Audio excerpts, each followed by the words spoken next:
Time బాగాలేదేమో అనిపించింది madam. నేను పుట్టడమే మంచి లగ్నంలో పుట్టలేదేమో అనిపించింది.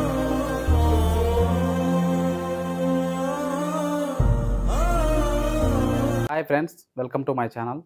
ఈరోజు వచ్చేసి కువైట్లో ఎంత దారుణంగా అంటే అంత దారుణంగా ఒక మన తెలుగు ఆయక్కను కడప జిల్లా పిగిలేరు ఎక్క పేరు వచ్చేసి పుష్ప. ఎంత టార్చర్ అనిపించిందంటే పాపం కువైట్ ఇంట్లో ఆ యొక్క మాటల్లో ఏంటా అంటే నాకే నిజంగా కళ్ళల్లో నీళ్ళు అయితే తిరిగినాయి.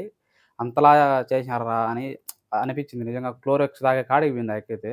ఆ యొక్క మాటల్లోనే మీకైతే వీడియో చూపిస్తాను చూడండి. ఆ వీడియోలో కూడా చెప్పుండా ఏజెంట్లను నమ్మి రాగాకండి. ఎవరన్నా మీకు తెలిసిన వాళ్ళు ఉంటే వాళ్ళని తెలుసుకొని అడిగి తర్వాత రండి. జీతాలన్నీ మాట్లాడుకొని ఫుడ్డు అన్నీ కూడా ఏదన్నా వచ్చినా గానీ వాళ్ళే చూసుకుంటారు. నేను చాలా వీడియోలో కూడా చెప్పినా చాలా మందికి కూడా. నమ్మొద్దని చెప్పలా. ఏజెంట్ నమ్మాలా? ఎవరిని నమ్మాలా? ఏదన్నా ఒక ప్రాబ్లమ్ వచ్చినప్పుడు గల్ఫ్‌లో మళ్ళీ తీసుకొని పోయేట్టుగా ఉండాలా. అలా వాళ్ళనైతే నమ్మొచ్చు. నా పేరు పుష్ప, మాది పీలేరండి. ఏదో బతుకు తెరువు కోసం నేను కువైట్కి వచ్చినాను.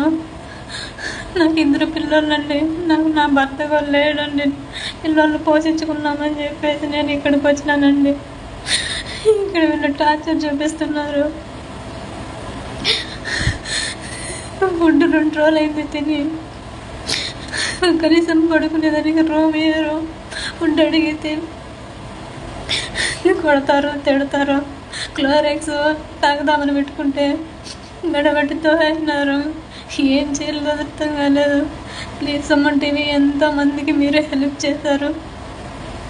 నాకు కూడా హెల్ప్ చేసి ఇండియాకి రప్పించండి. వీళ్ళకి పంపించమంటే $2,000 అడుగుతున్నారు. అంత అమౌంట్ నాకు లేదు. Please Nara Lokesh sir, please help చేయండి.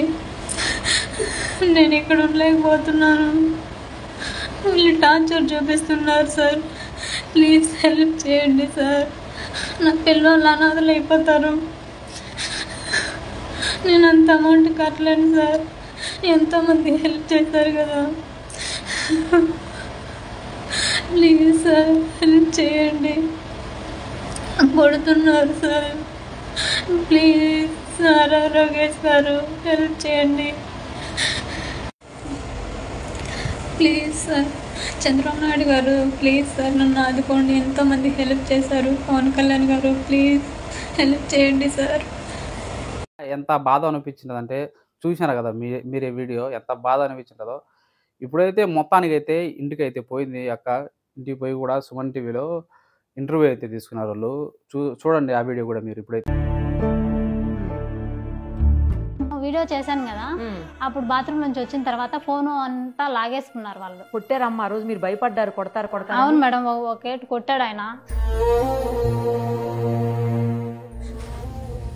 ఇంటికి పంపించమంటే పంపించలేదు, కొడతా అంటారు. ఏం చేసేది? బుద్ధి లేక వచ్చినా నేను.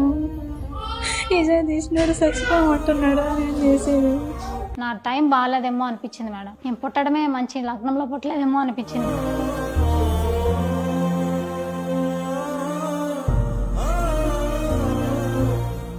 సుమన్ టీవీ వల్ల నేను ఎంత హ్యాపీగా ఉన్నాను. నేను అసలు నా లైఫ్ మొత్తం రుణపడి ఉంటుంది Suman TV. Thank you Suman TV. Thank you madam.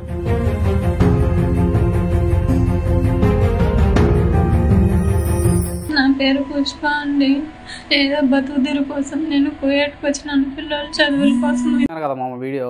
ఇలాంటి వీడియోల కోసం మన ఛానల్ని సబ్స్క్రైబ్ చేసుకోండి. ఇలాంటి మంచి కంటెంట్ అయితే వస్తుంటుంది మన ఛానల్లో.